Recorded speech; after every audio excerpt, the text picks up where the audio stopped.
رب العالمين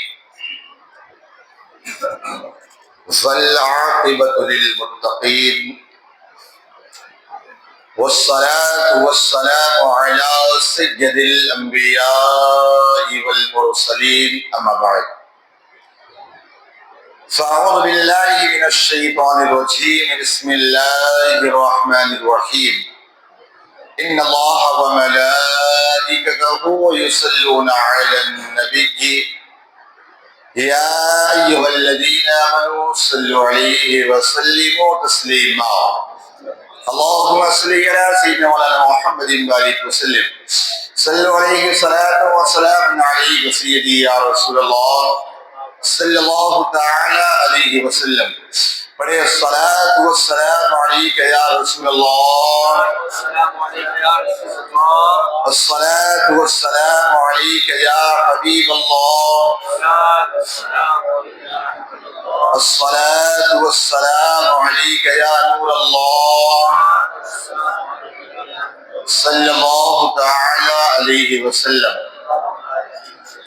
بسم اللہ الرحمن الرحیم بسم اللہ دخلت وعلیہ توکلت ونویت سنت الاعتکاف بسم اللہ الرحمن الرحیم وآتوا اليتامى أموالهم ولا تتبدلوا الخبيث بالطيب ولا تأكلوا أموالهم إلى أموالكم إنه كان حوبا كبيرا اور یتیموں کو ان کے مال دو اور ستھرے کے بدلے گندہ نہ لو اور ان کے مال اپنے مالوں میں ملا کر نہ کھا جاؤ بے شک یہ بڑا گناہ ہے۔ اللہ کا فضل ہے کہ اس نے ہمیں مذہب اسلام جیسی عظیم دولت عطا فرمائی۔ مذہب اسلام ہمیں ہر شعبے میں ہماری رہنمائی کرتا ہے کہ ان مالوں کو کھائیں گے تو ہمارے لیے جانے وبال ہے، کن مالوں کو کھائیں گے ہمارے لیے فائدہ ہے، ساری چیزوں کو بالکل ڈکلیئر کر دیا، صاف صاف بتا دیا۔ آج اس آیت کریمہ میں اللہ نے فرمایا کہ یتیموں کو ان کے مال دو۔ اصل اس آیت کریمہ کا پہلے شان نزول، اس کا بیک گراؤنڈ پس منظر سماعت کر لے تو بات سمجھ میں آئی۔ ہوا یہ کہ ایک صحابی تھے، ان کا ایک بھتیجا تھا اور وہ بھتیجا یتیم ہو چکا تھا، تو صحابی نے اس کے مال کو ملا لیا اور اس کے بعد جب وہ بچہ بالغ ہوا، بالغ ہونے کے بعد وہ بھتیجے نے مال مانگا تو صحابی نے کیا کیا، جو اس کی اصل پراپرٹی تھی اسے چھوڑ کر دوسرے دیا۔ اب وہ آقا کریم صلی اللہ علیہ وسلم کی بارگاہ میں شکایت کیا تو اللہ تبارک و تعالیٰ نے یہ آیت کریمہ نازل کی۔ وہ صحابی نے فوراً اسے چھوڑ دیا اور کہا میں اللہ اور اس کے رسول کی باتوں کو مانتا ہوں، سب چھوڑ دیا۔ اب آپ دیکھیں، سب سے پہلے سب نے یتیم کہتے کس کو؟ یتیم کے بارے میں فقہاء کرام نے فرمایا کہ یتیم اس بچے کو کہتے ہیں، نابالغ بچے کو جس کے باپ کا انتقال ہو گیا، یعنی بھی بالغ نہ ہوا ہو، اس سے پہلے اس کے باپ کا انتقال ہو جائے۔ ماں کے بارے میں علماء نے نہیں لکھا، باپ کا آیا ہے کہ وہ بچہ جو ابھی بالغ نہ ہوا ہو، بالغ ہونے سے پہلے اس کے باپ کا انتقال ہو جائے، اسے یتیم کہتے ہیں۔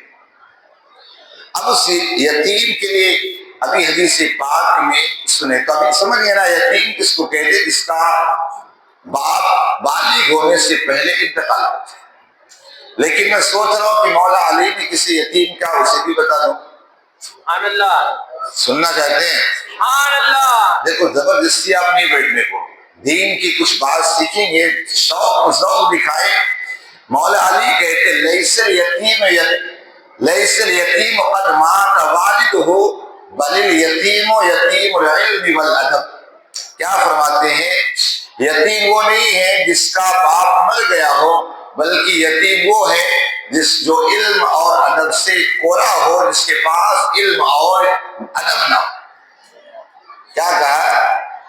سوچیں یہاں کتنے یتیم بیٹھے ہوئے ہیں جنہیں بہت سارے نماز کے مسائل یہ مسائل نہیں پتا. وہ دیکھیے اصلاً تو یتیم وہی ہے، لیکن مولا علی رضی اللہ تعالیٰ بتا رہے کہ یتیم یہ بھی ہے. جس طرح چونکہ ظاہر سی بات اب آپ چلا گیا، اب مال نہیں ہے، انسان پریشان ہو رہا، اسی طرح انسان کے پاس علم، دیکھیے انسان جیسا ہوتا ہے اسی اعتبار سے بات کرتا ہے. تو حضرت علی اگر آقا کہتے ہیں نانا مدینہ ریل والی باب ہوا میں علم کا شہر ہو، علی اس کے دروازے ہیں، تو جس طرح کی سوچ ہوگی اسی اعتبار سے وہاں سے خزانے ٹوٹیں گے، اسی طرح کی وہاں باتیں آئیں گی. تو فرمایا یتیم وہ نہیں جس کا باپ مر گیا، بلکہ یتیم وہ ہے جس کے پاس علم اور ادب نہ ہو. ظاہر سی بات ہے، سوچے ذرا ہم بھی یتیم ہیں، کتنے یتیم ہیں. اور فرماتے لیس الجمال باسواب تزیرنا بل الجمال کیا ہے مولانا فرقان، ہاں بل الجمال علم والحسب یا ادب. کیا کہا؟ خوبصورتی وہ نہیں ہے جن کپڑوں کو ہم پہن کر خوبصورت بنتے ہیں، بلکہ خوبصورتی وہ ہے کہ انسان کے پاس اگر علم اور ادب ہو تو فرماتے سب سے خوبصورت انسان وہ. سبحان اللہ. تو آپ سوچیں ابھی عید آنے والی ہے، عید کے موقع ابھی سے کپڑے کی ساری ڈیزائن، کپڑے کے پیٹرن، یہ وہ عید میں یہ پہننا، گھومنے یہ جانا ہے. ان کپڑوں کے لیے ہمیں فکر ہے، کیا علم اور ادب کے لیے ہمیں بھی فکر ہے کہ علم اور ادب بھی ہونا چاہیے. بہرحال تو یتیم بہرحال واپس نہیں آئے. یتیم وہ شخص ہوتا ہے جس کا باپ کا انتقال ہو جائے. اب آپ دیکھیں اصل میں ہوتا یہ تھا کہ اس زمانے کے اندر جیسے کسی کے پاس اچھی زمین ہوتی اور جو یتیم ہوتا اس کی اور اچھی زمین ہوتی تو اپنے ساتھ ملا لیتے. بعد میں یہ ہوتا نا کہ چھوڑو نا یار اسے دے دو نا یار، شیطان بھی آ کے ہمارے دماغ میں بانٹ ڈالتا ہے. جیسے دو پارٹنر ہیں، دونوں پارٹنر یہ فائنل کیا کہ 50-50% اپنے کو ملے گا، 50-50. لیکن بعد میں شیطان دماغ میں ڈالا ارے یار تو اتنی محنت کرتا ہے، اتنا یہ کرتا ہے یار، تیرے اتنا ہی، تیرا تو اور زیادہ ہونا چاہیے. نہیں، اب تیرے کو اتنا نہیں اور زیادہ ملنا چاہیے. یہاں تک کہ شیطان دماغ میں بات ڈالتا ہے، دل میں فتور پیدا ہوتا ہے، اور پھر نہ جانے وہ پارٹنرشپ میں کیا کیا معاملات ہو جاتے ہیں. میرے سامنے ایسی بھی مثال ہے کہ پہلے وہ پارٹنر بنا اس کے بعد پوری دکان میں قبضہ کر لیا. ایسا بھی ہوتا ہے. تو یاد رکھیے جو ہماری کنڈیشن ہو جائے اس کنڈیشن سے ہٹنے کو نہیں، کیونکہ یہ ہم تو دیکھ رہے اللہ سے برکتیں مانگو، کثرت نہیں کہ اللہ 2-4 کروڑ دے دو، نہیں، اللہ تھوڑا دے لیکن اسے برکت. یاد رکھیے مال اور دولت کی وجہ سے اچھے لوگوں کا حال خراب ہو گیا، اچھے لوگوں کا ایمان چلا گیا، لوگوں کی جان کے یہاں تک کہ جان کی لالے پڑ گئے، جان بچانا مشکل ہو گیا صرف مال اور دولت کی وجہ سے. یہ صرف شیطان نے دل کے اندر وسوسہ ڈالا. کاش یہ جان جاتا کہ مجھے تھوڑا بھی ملے گا، میرے رب کا وعدہ تھوڑا ہے، اچھے طریقے سے کمائے، میں اسی میں خوب برکتی عطا کروں. میں پڑھ رہا تھا ماضی قریب کا ایک واقعہ، چونکہ یتیم سے ریلیٹڈ بات ہے تو بتا دوں آپ کو.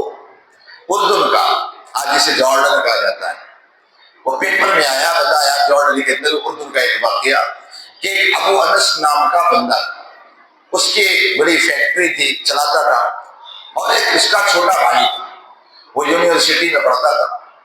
اب اتفاق ایسا ہوا کہ ابو انس نام کا جو بندہ تھا اچانک اس کا انتقال. جب انتقال ہو گیا تو ابو انس کا جو چھوٹا بھائی تھا وہ آیا، آ کر کے غم میں شریک ہوا. آج ہوتا نا کسی کا کوئی حادثہ ہو جائے تو 2 دن ہم غم دکھاتے ہیں، اس کے بعد دیکھو کیا حال بناتے ہیں. آ کر کا پریشان ہو، ٹینشن ہو، بھتیجے کو بھی انس کو بھی بڑی تسلی دیا، اپنی بھابھی کو بھی بڑی تسلی دیا. اور اس کے بعد 1 سال نہیں بیتا اس کی نیت بگڑ گئی. اب جب اس کی نیت بدلی نا، یہ سچا واقعہ بتا رہا ہوں، نیت بدل گئی نا، اس نے دھوکے سے ساری پراپرٹی کو اپنے نام کر لیا، پھر بیچ دیا، اور ساری پراپرٹی کو بیچ کر امریکہ بن گیا. امریکہ گیا، وہاں چونکہ پیسہ تو تھا ہی، وہاں اچھی طرح سیٹ اپ ہو گیا. اب یہاں انس اس کی ماں جو تھی نا، یہاں در ٹوکرے کا. یہاں تک کہ اس نے اتنا بزنس میں ڈیولپ کیا کہ وہاں بڑی فیکٹری ہو گئی، اور اس کے بعد سوچا چلے ایک فیکٹری اپنے وطن اردن یعنی جارڈن میں بھی ڈالتا ہوں، آیا یہاں بھی ڈالا، بڑا شو روم کھولا، بڑا ڈیولپ کیا، بڑا آگے بڑھ گیا۔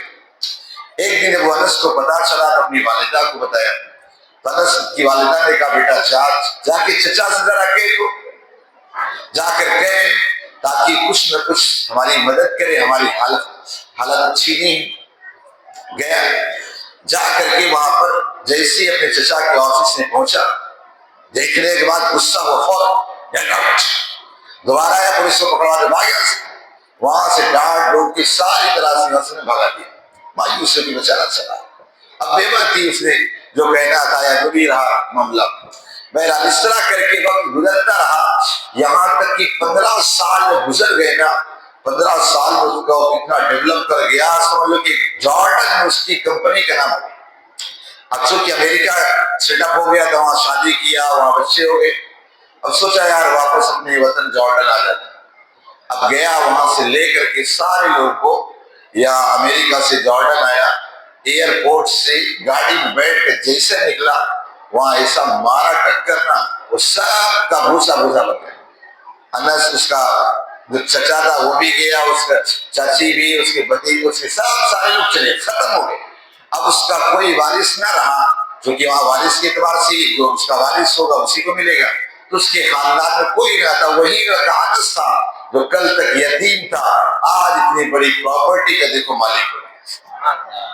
تو بتانے کا مطلب یہ کہ ہم اپنے سوچ کے اعتبار سے سوچتے ہیں اتنا ڈیولپ کریں گے، ہمارا کوئی پارٹنر ہے اس کو بیوقوف بنا دے گا، چلو 100-200 چھپا کر 500 چھپا کے رکھ لیتے، پھر آگے ایسا کچھ نہیں ہوتا۔ یہاں یہ بھائی میں جب چوریاں شروع ہو جاتی ہیں، دمانا شروع نہ وہی سے کام خراب۔ اللہ پر بھروسہ کر کے دھندا کر رہے ہو یا اس طرح چھپا کے بھروسہ؟ بہرحال تو ہوتا یہ تھا اس زمانے کے اندر، اچھی زمینیں جو رکھ لیتے اور خراب زمینیں ہونے دیتے نہیں، ایسا نہیں ہونا چاہیے۔ آپ پہلی بات، کسی یتیم کا اگر مال ہے تو اسے ملائے، اسے یتیم کے مال کو اگر ملا دیا ہے تو کوشش کرے جو اس کی چیز ہے اسی کو واپس کرے، ورنہ اگر بندہ یتیم کے مال کو کھا لینا بڑی سخت وعید۔ آپ کو وعید بتاؤں، حدیث پاک کے اندر آیا، حضرت ابو ہریرہ رضی اللہ تعالیٰ عنہ کہتے ہیں کہ آقا کریم صلی اللہ تعالی علیہ وسلم ارشاد فرماتے ہیں کہ قیامت کے دن ایک قوم اپنے قبر سے اس طرح اٹھائی جائے گی کہ ان کے منہ سے آگ نکل رہی ہوگی۔ عرض کیا گیا یا رسول اللہ صلی اللہ علیہ وسلم کون لوگ ہوں گے؟ ارشاد فرمایا کیا تم نے اللہ تعالیٰ کے اس فرمان کو نہیں دیکھا، ان الذین یأکلون اموال الیتامی ظلما انما یأکلون فی بطونہم نارا وسیصلون سعیرا۔ کیا کہا؟ حضرت بریدہ کہتے ہیں حضور نے کہا کہ قیامت کے دن ہم سب لوگ اپنی قبروں سے اٹھیں گے نا، کچھ لوگ ایسے ہوں گے کہ ان کے منہ سے آگ نکل رہی ہوگی، آگ نکل رہی ہوگی۔ صحابہ نے حضور کون لوگ ہوں گے جن کے منہ سے آگ نکلے گی؟ آقا نے ارشاد سنایا کہ قرآن نہیں پڑھا کہ اللہ کہتا ہے جو لوگ یتیم کے مال کو کھا لیتے ہیں وہ اپنے پیٹ میں جہنم کی آگ کو بھرتے ہیں، جب جہنم کی آگ بھر لیا ہے تو ظاہر سی بات وہ آگ ان کے منہ سے نکل رہی ہے۔ تو سوچے ذرا، یہ جو مال ہوتا ہے یہ سوچنا ہمارا مال کچھ نہیں دیا۔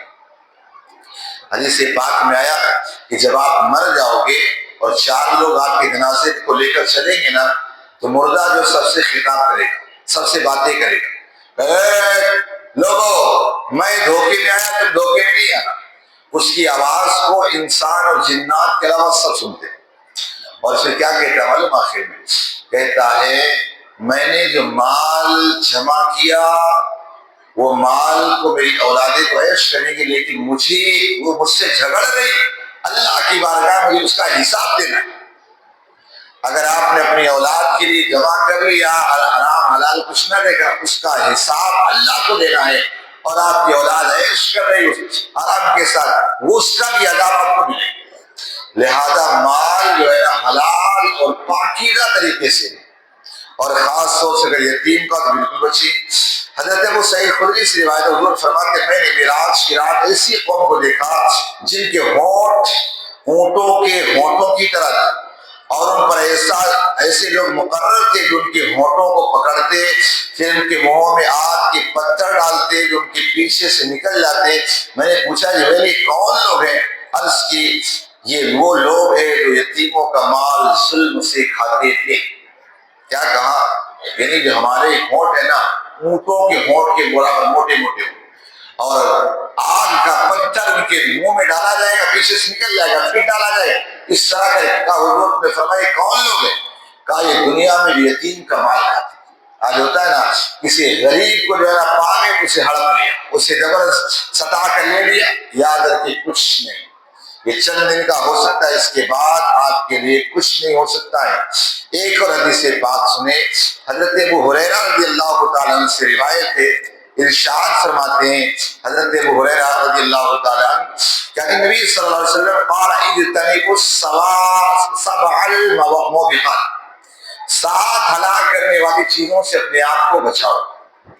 پہلی چیز عرض کیا گیا رسول اللہ صلی اللہ علیہ وسلم کیا کیا ہے؟ فرمایا الشرک باللہ، اللہ کے ساتھ شریک ٹھہرانا، یعنی جیسے اللہ کو میں اپنا خدا مانتی اسی طرح کسی کو خدا مانے، یہ شرک ہے۔ تو کہا یہ انسان اپنے آپ کو ہلاکت میں ڈالنا۔ دوسرا فرمایا سحر، جادو کرنا یا کرانا، آج بہت سارے لوگ اس میں کامیابی سمجھتے، جادو ٹونا میں، تو کہا ایسا شخص وہ بھی اپنے آپ کو ہلاکت اور تباہی و بربادی میں ڈال گا۔ وقتل النفس التي حرم اللہ الا بالحق، اللہ نے جس کا خون حرام کیا اس کا قتل کرنا، یہ بھی انسان اپنے آپ کو ہلاکت میں ڈالتا ہے۔ اور فرمایا وَأَكْلُ الرِّبَا، سود کھانا، وَأَكْلُ الرِّبَا، سود کھانا۔ آقا علیہ السلام نے ارشاد فرمایا تھا کہ قرب قیامت لوگ سود کا نام بدل بدل کے کھائیں گے۔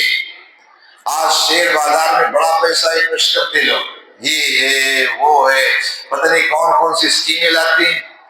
یاد رکھنا آقا نے فرما دی اس میں ہلاکت ہے تمہاری۔ آپ نے دیکھا ہوگا شیئر بازار میں بہت سارے لوگ بڑے اسمارٹ ہوتے تھے، اس کے بعد ایک جھٹکے میں سب چلا جاتا، اچھے لوگ۔ لہذا یہ کبھی لالچ میں نہیں، لالچ بری بلائے، جو بھی لالچ میں آیا نا وہ تباہ و بربادی ہو گیا، چلو تھوڑا اور تو جو ہے سب چلا جاتا۔ کبھی آپ نے جوا کھیلنے والے کو دیکھا کہ کبھی وہ کامیاب ہوا ہو، سٹے کھیلنے والے کبھی کامیاب ہوا ہو؟ ہاں چند دن کے لیے کبھی زیادہ مال مل جائے کامیاب ہو سکتا ہے، لیکن حقیقت میں کامیابی اس میں نہیں۔ بڑی بات نا۔ پھر آقا علیہ السلام نے فرمایا وَأَكْلُ مَالِ الْيَتِيمِ، یتیم کا مال کھانے والا وہ بھی اپنے آپ کو ہلاکت میں ڈالتا ہے۔ لہذا یتیم کے مال کھانے سے اپنے آپ کو بچائیں، ورنہ یہ اتنی خطرناک چیز ہے کہ اللہ اکبر۔ آپ کو بتاؤں اگر کہیں اپنے علاقے میں کوئی یتیم بچہ ہونا، اس کے ساتھ اچھا برتاؤ، جس طرح گیٹ پہ بیٹھے ہوئے فقیروں کو مال بہت دے دیتے ہو نا، ہے بیچارہ غریب، اس سے زیادہ یہ ہے کہ اپنی زکوٰۃ کو کسی مستحق کو ڈھونڈ کر جا کے دو۔ لیکن آج زکوٰۃ کا بھی ہم لوگ اللہ ہی رحم کرے، زکوٰۃ لینے والے بھی بیپاری ایک سے کیے اور زکوٰۃ دینے والے بھی ایسے زکوٰۃ کی مسائل پوچھتے کہ میں آپ کو کیا بتاؤں، کبھی کبھی اتنا غصہ آتا ہے۔ کہنے لگا حضرت وہ میرا کزن ہے، اس کے اوپر اتنے لاکھ کا قرضہ ہے، ہم اسے زکوٰۃ دے سکتے ہیں؟ میں نے کہا پراپرٹی کتنے؟ کہا اس کا بنگلہ ہوگا 1 کروڑ کا۔ میں نے کہا بیچ کے ادا کر دینا، 15 لاکھ کو اجازت میں، بولی ضرورت کی چیز ہے؟ میں نے کہا 1 کروڑ میں رہے گا یہی تیرے لیے ضروری ہے؟ میں نے کہا اس کی جگہ کم ریٹ والے مکان میں رہے تاکہ زکوٰۃ ایک گندا مال ہے، اسے کھانے کی اور لینے کی ضرورت ہی نہ پڑے۔ کبھی ہم نے سوچا ہی نہیں کہ زکوٰۃ ایک گندا مال، لیکن آج لوگ زکوٰۃ کر دو، زکوٰۃ کر دو، زکوٰۃ کر دو، اس سے کیا لگا رکھا ہے؟ زکوٰۃ ایک گندا مال، زکوٰۃ سے اپنے آپ کو بچانا ہے، زکوٰۃ سے سارے لوگ کیا بتائیں گے۔ بہرحال تو یتیم کے مال کے کھانے سے اپنے آپ کو بچانا چاہیے۔ آقا علیہ السلام نے ارشاد فرمایا، ایک بزرگ کی بارگاہ میں صحابی ہے، آ کر اس کے یا رسول اللہ صلی اللہ علیہ وسلم میں چاہتا ہوں کہ لوگوں پر نرمی کروں، لوگوں پر نرمی کروں، اس لیے کہ اللہ کو نرمی بڑی پسند ہے۔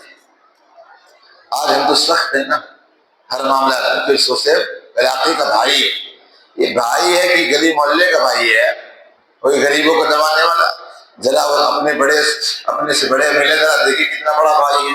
وہ سب آج علاقے گلی محلے میں بھائی بہت ملتے ہیں. ایک جگہ میں دعوت میں گیا، بیٹا تھا، دیکھا آگے پیچھے یہ وہ مچھے گائے، بال ایسے رکھے تھا، بے ڈھنگی لگ رہا تھا بیچارہ، وہ اس کے پاس بال کٹانے کے پیسے نہیں. تو میں نے کہا، اور 8-10 آدمی اس کے آگے پیچھے مار بھاگ رہے ہیں. ایسا تو یہ کون جوکر آ کے بیٹھ گیا؟ میں نے ایک سے پوچھا، میں یہ کون جوکر بیٹھا؟ جوکر نہیں، میں کون ہے؟ میں نے کہا مجھے جوکر لگ رہا. بولا 10-12 اس کے آگے پہ ہو گئے تو کیا ہوگا؟ تھوڑی میں پوچھ رہا ہوں کون ہے. بولا وہ فلاں کا بھائی ہے، فلاں صاحب کا بھائی ہے. اچھا، تو یاد ہوتے ہیں اپنے علاقے میں ایسے اڑتے ہیں، ایسے دکھتے کہ اللہ ہی رحم کرے. نہیں، یاد رکھیں اصلاً سب سے بہادر انسان وہ ہے، طاقت اور بھائی وہ ہے جو اپنے غصے کو کنٹرول میں کرے. حضرت شیخ سعدی نے دیکھا تھا، ایک بندہ جو تھا نا بڑا پہلوان تھا، غصے سے ہانفتا کانپتا جا رہا تھا. لوگوں شیخ سعدی نے کہا یہ کیا بات ہے، غصے سے ہانفتا کانپتا جا رہا، بڑا پہلوان لوگ کہتے ہیں. کہا فلاں انسان نے اس کو گالی دی. اچھا، کہا یہ پہلوان ہو ہی نہیں سکتا. کہا اگر پہلوان ہوتا نا تو اپنے نفس کو پہلے کنٹرول میں رکھتا، اپنے آپ کو غصے میں قابو پاتا ہے. کہا یہ کوئی پہلوان نہیں ہو سکتا.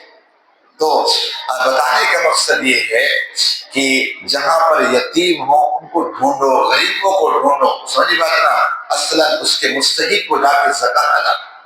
تو صحابی آئے، عرض کرنے لگے حضور میرا دل جو ہے نا بڑا سخت ہے، ظاہراً تم اپنے آپ کو نیوٹرل کر لیتا ہوں، بناوٹی کر لیتا ہوں، لیکن میرا دل بہت سخت ہے اور اللہ کو نرمی بڑی پسند ہے، بڑی نرمی پسند ہے. تو آقا علیہ السلام نے ارشاد فرمایا تمہارے محلے میں کوئی یتیم ہے؟ کہا جاؤ یتیم کے سر پر ہاتھ پھیر دینا، اللہ تمہارے دل کو نرم فرما دے گا. سمجھ بات نا؟ کیا کر دینا؟ کسی یتیم کے سر پر ہاتھ پھیر دینا، اللہ تمہارے دل کو نرم کر دے گا. اب حدیث پاک کا مطلب بھی صحیح سمجھ گئے ہوں گے آپ لوگ. کچھ لوگ ہوتا ہے نا بیچارہ، جیسے کوئی یتیم لڑکا ہوتا نا، عید کے دن ملا نا، ہم بیچارے کے پپا نہ تھی آم تھی کرے لگے نا، بیچارے کے جہاں آنسو نہ آنسو نہ شروع ہو جائے. تو یہ ہاتھ پھیرنے سے مطلب یہ اس کی ضرورت کو پورا کرے. کچھ لوگوں نے صرف خاص طور سے گاؤں وغیرہ میں دیکھا نا، ہاتھ پھیرتے ایسے ایسے ایسے ایسا سمجھ بات نا، تو وہ ایسا ہوتا جہاں آنسو نہ ہے اور آنسو آ جائے. تو کہا مطلب یہ ہے کہ اس کی ضرورت کو پوری کرنا. جس طرح آپ اپنے بیٹے کا خیال رکھو اسی طرح یتیم کا بھی خیال رکھو. لیکن کچھ لوگ الٹا ہی سمجھ جاتے، جیسے حضور کے حدیث پاک ہے نا کہ جو اپنے لیے پسند کرو وہی اپنے بھائی کے لیے پسند کرو. کیا مطلب یہ نہیں کہ مجھے چکن ٹکا پسند ہے تو آپ کو نہیں زبردستی کھلاؤ. نہیں، مطلب یہ کہ جس طرح مجھے اپنی پسند کا خیال ہے اسی طرح ہم اپنے بھائی کی بھی پسند کا خیال رکھیں. لیکن لوگ آج کچھ کم سمجھ جاتے. ہوتا ہے حدیث پاک کا مطلب ہوتا ہے نا، وہ کبھی کبھی ظاہر سی بات آقا علیہ الصلوۃ والتسلیم کو اللہ نے وہ زبان عطا فرمائی، جوامع الکلم کلمت ایسی عطا فرمائے کہ وہ زبان جن کو سب کن کی کنجی کہیں، اس کے نافذ حکومت پہ لاکھوں سلام. وہ دہن جس کی ہر بات وہی خدا، چشم علم و حکمت پہ لاکھوں سلام. مصطفیٰ کریم کبھی ایسی بات کہتے کہ صحابہ نہیں سمجھ پاتے. جیسے ایک مرتبہ میرے آقا علیہ السلام نے فرمایا کہ اپنے کھیت کا پانی دوسرے کے کھیت میں بہنے نہ دے. اپنے کھیت کا پانی دوسرے کے کھیت میں بہنے نہ دے. تو صحابہ کرام نے کیا کہ اپنے کھیتوں میں جو کھیتی آتی اس کے ڈاڑ جتنا اونچے سے موڑے جتنا اونچے اونچے مان لیے. پوچھا آقا علیہ السلام نے کیا یہ کسے؟ کہا حضور آپ نے تو فرمایا ہے، آپ نے فرمایا کہ اپنے کھیت کا پانی دوسرے کھیت میں نہ جانے دو. حقا مسکراتے ارشاد فرماتے تم سب نے کہا میرے کہنے کا مطلب یہ تھا کہ آپ اپنی بیویوں کے علاوہ کسی اور بھی عورت سے ملاقات نہ کرو. تو آپ سوچے ذرا، تو صحابہ کبھی بات نہ سمجھ پاتے تو ہم اور آپ کیا. بہرحال تو یتیم کی ضرورت، یتیم کی ضرورتوں کا خیال کریں.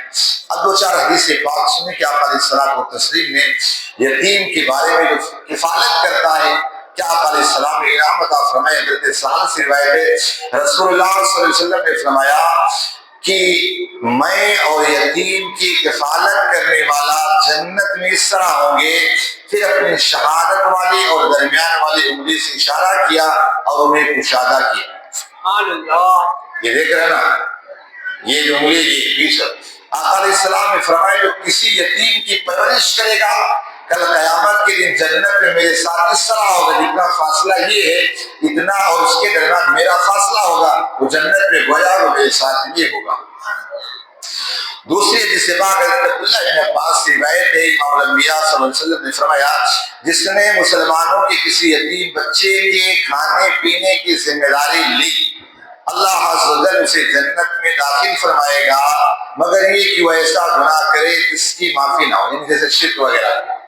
کہ اگر کوئی شخص کسی یتیم کی پرورش کرے اپنے گھر میں لے، لیکن آج عورتیں اتنی کاہل ہو گئی کہ اپنوں کی پرورش ہو نہیں پاتی، دوسرے کہاں سے پرورش ہو، یہ سارا جذبہ ختم ہی ہو گیا ہے کیا؟ یہ سارا جذبہ ختم۔ آج یہاں دیکھو جلدی، یہاں عورتیں جو بہت زیادہ تر کیا ہے کھانا پکانے والی چھوڑ بہت جا کے گھر میں نہیں بتانا کہ میرے اوپر نہ بہت سردی الحمدللہ اچھی بھی ہے، ایسا نہیں ہے، سب کو نہیں بولتا ہوں، لیکن عام طور سے جو دیکھا گیا مطلب اس میں پتہ نہیں کیوں رہتا ہے، کاش جان جاتی کہ اس میں فضیلت اور برکتیں کتنی۔